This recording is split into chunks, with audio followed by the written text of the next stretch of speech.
बिस्मिल्लाहिर्रहमानिर्रहीम। अस्सलाम वालेकुम व्यूअर्स। बहुत दिनों से आप लोगों की फरमाइश थी फ्रूट कॉकटेल केक की, तो आज मैं आप लोगों के लिए ये केक की रेसिपी लेकर आई हूँ जो कि मैंने स्टोव पे बनाया है। बहुत फ्लफ़ी और बहुत टेस्टी ब्यूटीफुल ये केक बनता है। बेसिक स्पॉन्ज केक से लेकर विपिंग क्रीम बनाने तक का तरीका आपको आज मैं सिखाऊंगी। तो बेसिक स्पॉन्ज केक बनाने के लिए जो जो इंग्रेडिएंट्स चाहिए वो मैंने यहाँ पर लिख दी है, आप काइंडली नोट डाउन कर लीजिए। ऑल पर्पस फ्लावर हम लेंगे यहाँ पे 170 ग्राम्स, 1 टीस्पून बेकिंग पाउडर और साथ ही मैं यहाँ पे कॉर्न स्टार्च यानी कॉर्नफ्लोर जिसे आप कहते हैं वो 2 टेबलस्पून लूँगी। तमाम अज्जा को एक साथ मिक्स कर लेंगे। एक बाउल में मैंने यहाँ पे छन्नी रखी है। अब मैं इसमें ऑल पर्पस फ्लावर ऐड करूँगी, बेकिंग पाउडर और साथ ही मैं इसमें कॉर्नफ्लोर भी 2 टेबलस्पून डालकर तमाम चीज़ों को अच्छी तरह से हम छान लेंगे ताकि कोई लम्स ना हो। ड्राई इंग्रेडिएंट्स को हम एक साइड पर रख देंगे। अब एक क्लीन बोल लीजिए, बिल्कुल साफ़ सुथरा, उसमें कोई गीलापन और कोई चिकनाई नहीं होनी चाहिए। रूम टेम्परेचर पे 4 अंडे इसमें ऐड कर दीजिए।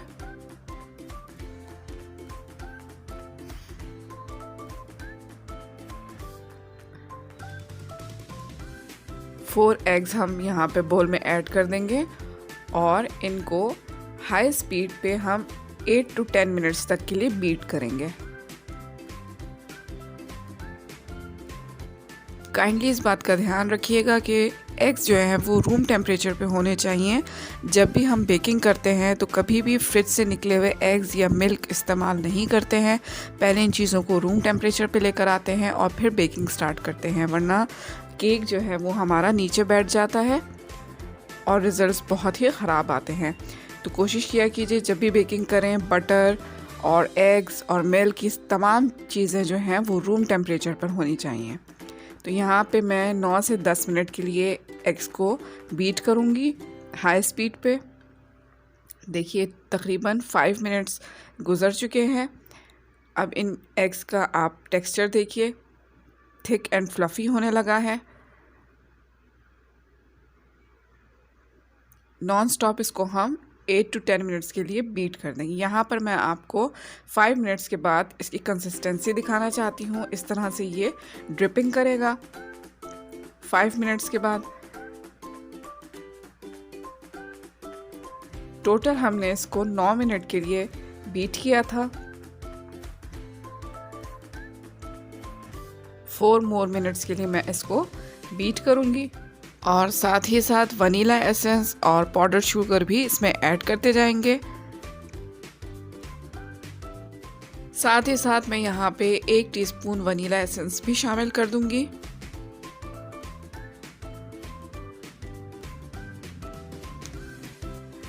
और पाउडर शुगर को भी हम यहाँ पे ग्रेजुअली ऐड करते जाएंगे, एक साथ ऐड नहीं करेंगे।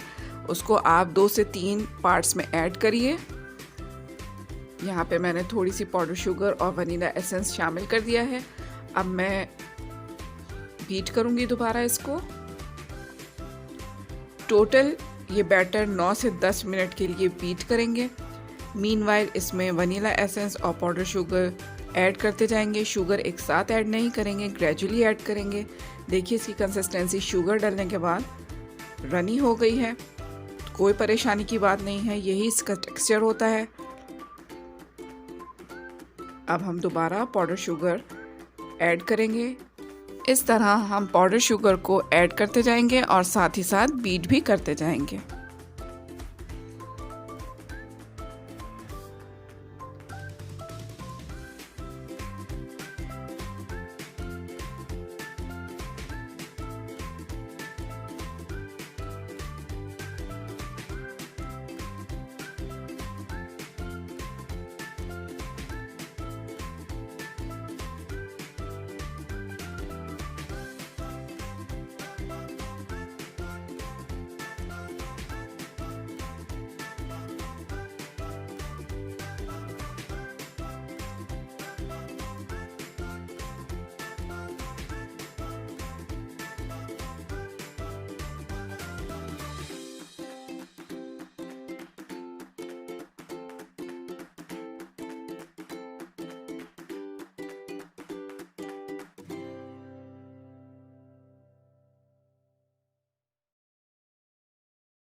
जी, तो मुझे यहाँ पे 9 मिनट्स हो गए हैं, शुगर हमारी डिज़ोल्व हो गई है इसमें पूरी। और अब मैं इसमें ड्राई इंग्रेडिएंट्स ऐड करूँगी। तो यहाँ पर ये बैटर रेडी है। इसमें हम ड्राई इंग्रेडिएंट्स ऐड करेंगे, एक साथ ऐड नहीं करेंगे, 3 से 4 पार्ट्स में इसको ऐड करेंगे और साथ ही साथ फोल्ड भी करते जाएंगे। ये मैंने फर्स्ट पार्ट डाला है ड्राई इंग्रेडिएंट्स का, जो पहले हमने छान के एक साथ रख लिया था। अब इसको आहिस्ता हल्के हाथ से हम फोल्ड करेंगे इस तरह से।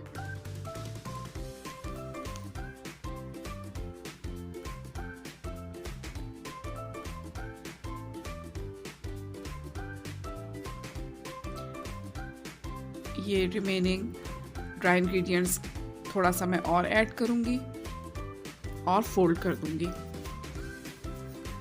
बहुत हल्के हाथ से इसको फोल्ड करना है ताकि बैटर जो है हमारा डिफ्लेट ना हो।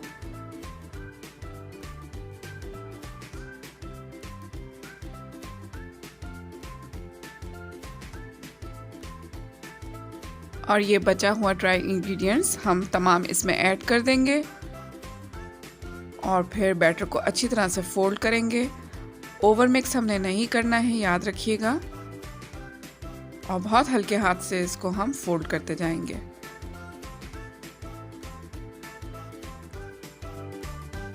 साथ ही साथ व्यूअर्स, बॉटम को भी स्क्रैप करते जाइए। कहीं मैदा जो है वो बॉल में नीचे भी बैठ जाता है, तो साथ ही साथ स्पैचुला से उसको भी स्क्रैप करते जाइए ताकि कोई लम्प्स ना रहे बाकी मैदे की। इस तरह से भी आप फोल्ड कर सकते हैं। तो चलिए, बैटर बिल्कुल प्रॉपर्ली मिक्स्ड हो गया है। अब हम लिक्विड प्रिपरेशन करेंगे। तो यहाँ पर मैंने ऑयल लिया है 40 ग्राम्स और मैंने यहाँ पे पानी लिया है 60 ग्राम्स। दोनों चीज़ों को मैंने गरम कर लिया है। आप माइक्रोवेव में तकरीबन 40 to 50 सेकंड्स के लिए दोनों चीज़ों को गरम कर सकते हैं। और अब मैं इन दोनों चीज़ों को मिक्स कर लूँगी और इस बैटर में जो हमने ड्राई इंग्रेडिएंट्स और एग का बैटर बनाया है, इसमें ये गरम गरम मिक्सचर को हम पोर कर देंगे।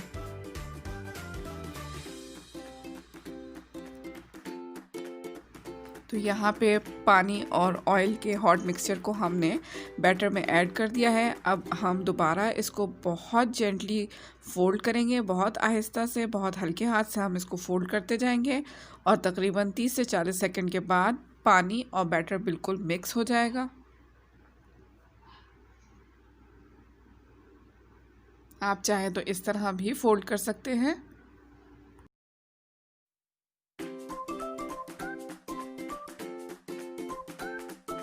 तो व्यूअर्स, वनीला स्पॉन्ज केक का बैटर बिल्कुल रेडी है।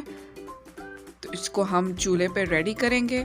सबसे पहले इसको मोल्ड में ट्रांसफ़र करेंगे। यहाँ पर मैंने एक मोल्ड लिया है, इसको मैंने ग्रीस कर लिया है ऑयल से बहुत अच्छी तरह। बटर पेपर प्लेस करके मैंने दोबारा इसको ग्रीस किया है। तो यहाँ पर जो बैटर तैयार किया है उसको हम पोर कर देंगे इसमें।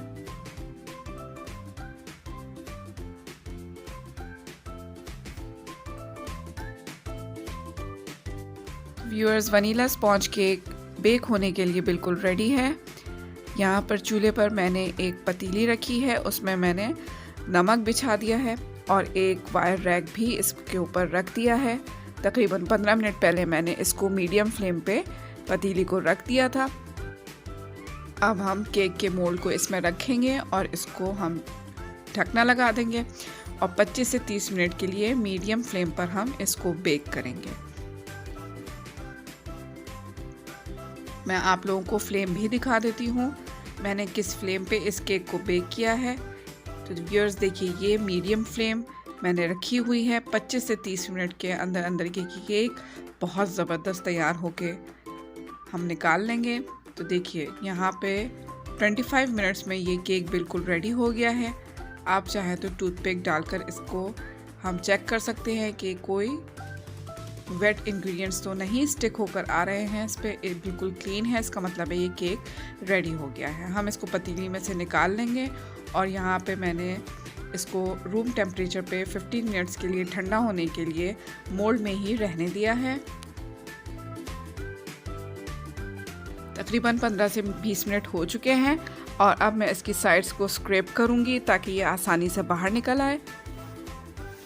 आप चाहें तो नाइफ या ऑफसेट स्पैचुला से इसको स्क्रैप कर सकते हैं। देखिए कितनी आसानी से, कितना अच्छा फ्लफ़ी स्पॉन्ज केक हमारा बिल्कुल रेडी है। इतनी आसानी से ये बाहर निकल आया है क्योंकि हमने अच्छी तरह से मोल्ड को ग्रीस किया था और बटर पेपर लगाने के बाद दोबारा ग्रीस किया था। बहुत ज़बरदस्त, बहुत सॉफ्ट ये केक बना है व्यूअर्स। बिल्कुल बेकरी स्टाइल का जो स्पॉन्ज होता है केक्स का, ये वही बेसिक स्पॉन्ज है, वही रेसिपी है। आप इसकी थिकनेस देखिए, इसकी सॉफ्टनेस देखिए, ये बहुत ज़बरदस्त बना है। तो जब हम इसको डेकोरेट करेंगे तो आप देखिएगा ये कितना ज़बरदस्त बनता है। सबसे पहले तो हम इसकी साइड्स जो है, जो ब्राउन हो चुकी हैं, इनको हम ट्रिम कर देंगे। कोई भी सेरेटेड नाइफ़ की मदद से हम इनकी एजेस को ट्रिम कर देंगे।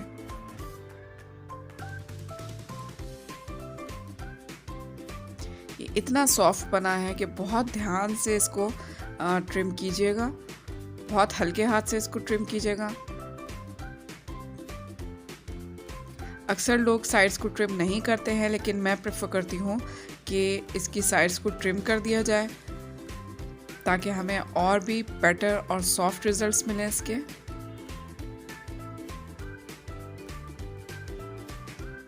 तो चलिए अब इनको हम 2 इक्वल पार्ट्स में कट करते हैं। ये इसकी विड्थ केक की 4 सेंटीमीटर की है, तो मैं यहाँ पर 2 सेंटीमीटर पे रख के इसको डिवाइड करूँगी। बिल्कुल हाफ में इसको कट कर लेंगे। आप चाहे तो सेरेटेड नाइफ का इस्तेमाल कर सकते हैं या वायर कटर का भी इस्तेमाल कर सकते हैं।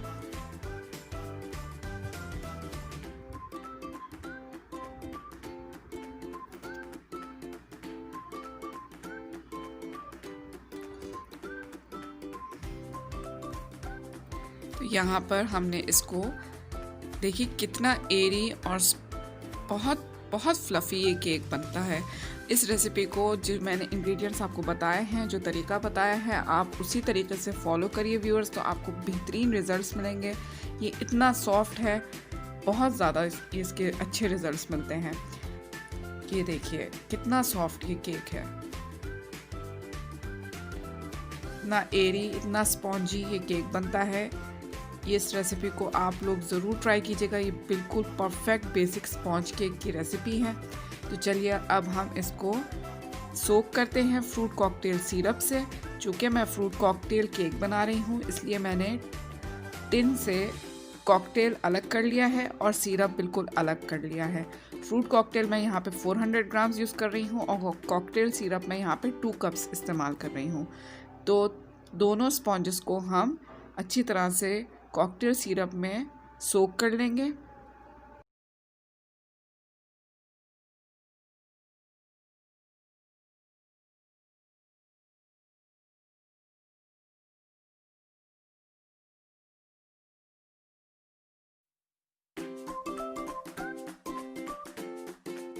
सिरप में इनको सोक करने के बाद इनको 2 मिनट का रेस्ट देंगे और विपिंग क्रीम को हम विप करेंगे। एक बोल में हम चिल्ड विपिंग क्रीम लेंगे। मैं इस ब्रांड की विपिंग क्रीम यूज़ करती हूँ। सबसे बेहतरीन रिजल्ट्स इस ब्रांड के विप क्रीम के आते हैं। 2 cups of chilled whipping cream हम लेंगे।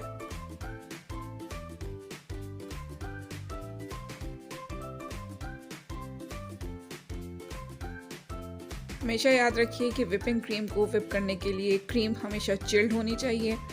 आप चाहें तो जब इसको आप ख़रीदते हैं तो फ्रीज़ कर लिया करें और विप करने से 1 से 1.5 घंटे पहले आप इसको रूम टेम्परेचर पे लेकर आ जाया करें। इसके साथ साथ हम 1 टेबलस्पून वनीला एसेंस और 4 टेबलस्पून पाउडर शुगर को इस्तेमाल करेंगे। यहाँ पर टोटल हम 3 मिनट के लिए इसको ब्लेंड करेंगे। फॉर फर्स्ट मिनट हम इसको मीडियम टू लो स्पीड पे बीट करेंगे और 1 मिनट हो जाने के बाद हम इसकी स्पीड हाई पे कर देंगे। जितनी क्रीम आपकी चिल्ड होगी उतनी अच्छी ये बीट होगी। तो साथ साथ हम बीट करते जाएंगे। 1 मिनट हो गया है। अब मैं यहाँ पर 1 टेबलस्पून वनीला एसेंस शामिल कर दूंगी। साथ साथ बीट करते जाएंगे।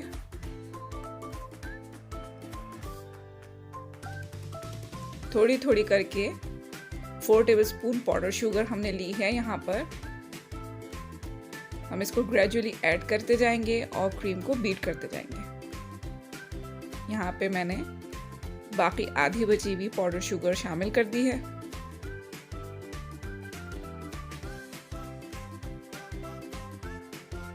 जी व्यूअर्स, स्टिफ पीक बनने पर हम इसको बीट करना बंद कर देंगे। देखिए किस तरह से पीक्स इसके स्टिफ हो गए हैं। इसका मतलब है क्रीम बहुत अच्छी तरह से विप हो गई है। टोटल मुझे 3 मिनट्स लगे हैं। फर्स्ट मिनट में मैंने मीडियम स्पीड पे इसको बीट किया है और बाकी 2 मिनट्स के लिए मैंने इसको हाई स्पीड पे वनीला एसेंस और पाउडर शुगर डालकर बीट कर लिया है। बहुत अच्छी तरह से ये बीट हो गई है। इसको हम साइड में रख देंगे और केक को डेकोरेट करना शुरू करेंगे।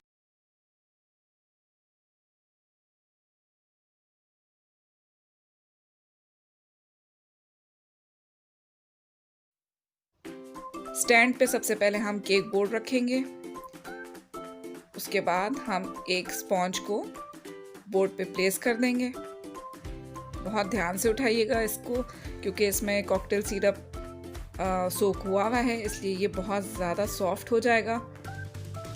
तो फर्स्ट स्पॉन्ज पे हम क्रीम अप्लाई करेंगे, जिसको हम स्पैचुला की मदद से बहुत अच्छी तरह से हर तरफ से लेवल कर लेंगे।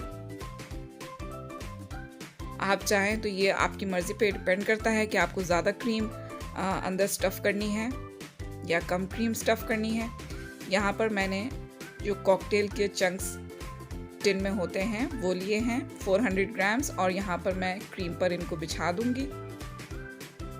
इसी तरह सेम रेसिपी से आप सिर्फ और सिर्फ पाइनएप्पल केक भी तैयार कर सकते हैं। कॉकटेल को हमने बिछा दिया है यहाँ पे और थोड़ा सा हल्का सा हाथ से इसको प्रेस कर दिया है। बाकी ऊपर भी मैं इसके थोड़ी सी क्रीम अप्लाई करूँगी, जिसको मैं स्पैचुला से दोबारा लेवल कर लूँगी।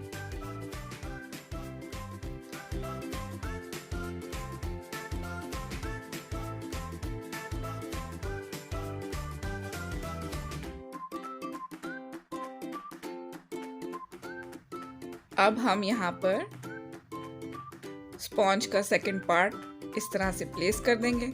चूँकि केक के इस पार्ट का बॉटम बहुत ज़्यादा फ्लैट था, जो कि आइसिंग करते वक्त हमारे बहुत काम आएगी ये चीज़, तो मैंने बॉटम को ऊपर की तरफ रखा है। अब साइड से जितनी भी एक्स्ट्रा क्रीम है निकल रही है, उसको मैं स्क्रैप ऑफ कर दूंगी और इसी क्रीम से मैं इसको क्रम्ब कोट भी दे दूंगी। केक को फाइनल क्रीम का टच देने से पहले हमेशा उसको क्रम्ब कोट करके आधे घंटे के लिए फ्रीज ज़रूर किया करें। इस तरह क्रम्स को लॉक लग जाता है और जब हम फाइनल लेयरिंग डेकोरेशन कर रहे होते हैं तो क्रम्स निकलकर बाहर नहीं आते हैं। तो इसको एक क्रम्ब कोट दे देंगे और फिर मैं इसको 15 से 20 मिनट के लिए फ्रिज में रख दूँगी। आप चाहें तो इसको फ्रीज़ भी कर सकते हैं। तो यहाँ पे फर्स्ट कोट लगा दिया था मैंने। अब मैं इसको एक और कोट दूंगी क्रीम का। इसको अच्छी तरह से हम लेवल कर लेंगे। जितनी देर आपका केक फ्रिज या फ्रीज़र में होता है, अगर गर्मियां हैं तो व्हिपिंग क्रीम को भी फ्रिज में रख दिया करें। इस तरह से वो डिफ्लेट नहीं होगी। और अगर फ्रिज से निकालने के बाद व्हिपिंग क्रीम का टेक्सचर आप लोगों को थोड़ा सा डिफरेंट लगे, थोड़ी सी डिफ्लेटेड लगे आप लोगों को, तो उसको दोबारा 10 से 15 सेकंड के लिए हैंड मिक्सर से दोबारा बीट कर लीजिए, या फिर हैंड विस्क से उसको दोबारा 10 से 15 सेकंड 20 सेकंड के लिए विस्क कर लीजिए। तो दोबारा से अपने ओरिजिनल फॉर्म में आ जाएगी और अप्लाई करने में बहुत ज़्यादा आसानी होगी। तो यहाँ पर इसको फाइनल कोटिंग दे रहे हैं। फाइनल कोटिंग और एजेस को शार्प करने के बाद मैं इसको अगेन 15 मिनट्स के लिए चिल करूँगी फ्रिज या फ्रीज़र में रख के। तो व्यूअर्स, ये बिल्कुल हमारा केक रेडी होने वाला है। 15 मिनट दोबारा मैंने इसको फ्रीज़र में रखा था और अब मैं इसको फाइनल डेकोरेट करूँगी। मैंने यहाँ पर इस डिज़ाइन की नोज़ल में पाइपिंग बैग लगा के मैंने व्हिपिंग क्रीम इसमें भर ली थी और इसकी अब मैं एजेस को डेकोरेट करूँगी और टॉप पे भी इसको इसी तरह से डेकोरेट कर लीजिए। आपका जो दिल चाहे आप डेकोरेशन टिप ले लीजिए और उससे इसको डेकोरेट कीजिए। जितना केक देखने में खूबसूरत टेम्पटिंग लगेगा उतना ज़्यादा अच्छा है। यहाँ पे मैं बहुत सिंपल सा डेकोरेट करूँगी इसको।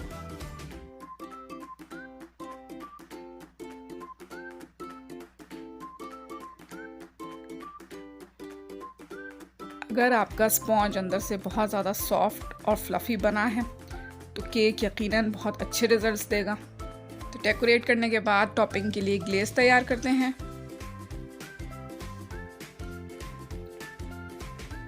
व्यूअर्स, यहाँ पर मैंने कोल्ड वाटर लिया है 2 टेबलस्पून और जेलेटिन पाउडर मैंने यहाँ पर 1 टेबलस्पून लिया है। मैं यहाँ पर वेजिटेबल जेलेटिन यूज़ कर रही हूँ। 1 टेबलस्पून भर के मैंने वेजिटेबल जेलेटिन लिया है और उसमें 2 टेबलस्पून मैंने ठंडा चिल्ड वाटर शामिल कर दिया है। बहुत अच्छी तरह से इसको मिक्स करेंगे और आप देखेंगे कुछ ही सेकंड्स में ये बिल्कुल मिक्स हो जाएगी और ब्लूम होना शुरू हो जाएगी। इसको अच्छी तरह से मिक्स कर लेंगे। ये देखिए ये फूलना शुरू हो गई है। अब मैं 5 से 10 मिनट के लिए इसको यहीं पे काउंटर पे छोड़ दूंगी और फिर माइक्रोवेव में मैं इसको 8 से 10 सेकंड के लिए गर्म करूंगी ताकि ये बिल्कुल लिक्विड फॉर्म में आ जाए और स्टिकी फॉर्म में आ जाए। तो ये देखिए व्यूअर्स, माइक्रोवेव करने के बाद इसका ये टेक्सचर हो जाता है, ये थोड़ी सी गाढ़ी हो जाएगी। और जो बचे हुए फ्रूट कॉकटेल चंक्स हैं वो मैंने यहाँ पर बीच में इनको मैं बिछा दूंगी। अगर आप स्ट्रॉबेरी केक बना रहे हो तो बीच में स्ट्रॉबेरीज़ को चंक्स में काट के उसको भी यहाँ पे डेकोरेट कर सकते हैं। डेकोरेशन में आप जिस तरह दिल चाहे इसको डेकोरेट कर सकते हैं। जो चेरीज़ थी फ्रूट कॉकटेल टिन में उनको मैंने बीच में प्लेस कर लिया है। अब प्लेस करने के बाद बिछाने के बाद फ्रूट कॉकटेल को जो यहाँ पर जेलेटिन मैंने मेल्ट किया था माइक्रोवेव में उसको मैं यहाँ पे फ्रूट चंक्स पे ब्रश करूँगी ताकि एक अच्छा सा शाइनी ग्लेजी लुक आ जाए और फ्रूट्स आपस में स्टिक हो जाए। जब हम बेकरी से इस तरह के केक्स लेते हैं तो उस पर जेलेटिन, वेजिटेबल जेलेटिन ज़रूर लगा हुआ होता है। बहुत एक अच्छा सा शाइनी लुक देता है केक को ये और बहुत ज़्यादा टेम्पटिंग हो जाता है।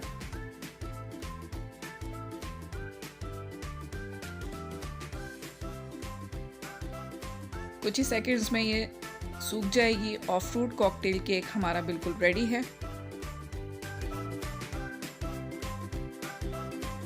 जी व्यूअर्स, फ्रूट कॉकटेल केक बिल्कुल रेडी है। बहुत यमी, बहुत डिलीशियस और बहुत ही आसान बनाने में ये होता है। मैंने इसको स्टोव पे इसलिए तैयार किया है ताकि आप लोग इस रेसिपी को बहुत अच्छी तरह से फॉलो कर सकें। मेरी एक सब्सक्राइबर हैं जिन्होंने मुझसे बहुत रिक्वेस्ट की थी कि फ्रूट कॉकटेल केक ज़रूर बनाना सिखाएं और वनीला स्पॉन्ज केक स्टोव पे ज़रूर बनाना सिखाएं। इसलिए उनकी फरमाइश पे मैंने ये केक आप लोगों को सिखाया है। उम्मीद करती हूँ ये रेसिपी आप लोगों को पसंद आएगी और मैंने बिल्कुल हीट तक आप लोगों को दिखाई है कि किस हीट पे आप लोगों ने रख के इसको 20 से 25 मिनट्स में तैयार करना है पतीली के अंदर।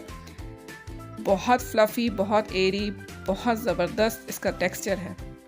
कमेंट्स में बताना मत भूलिएगा कि ये केक आप लोगों को कैसा लगा, इसकी रेसिपी आप लोगों को किस हद तक आसान लगी है। नेक्स्ट टाइम तक के लिए इजाज़त दीजिए, दुआओं में याद रखिए। अल्लाह हाफ़िज़।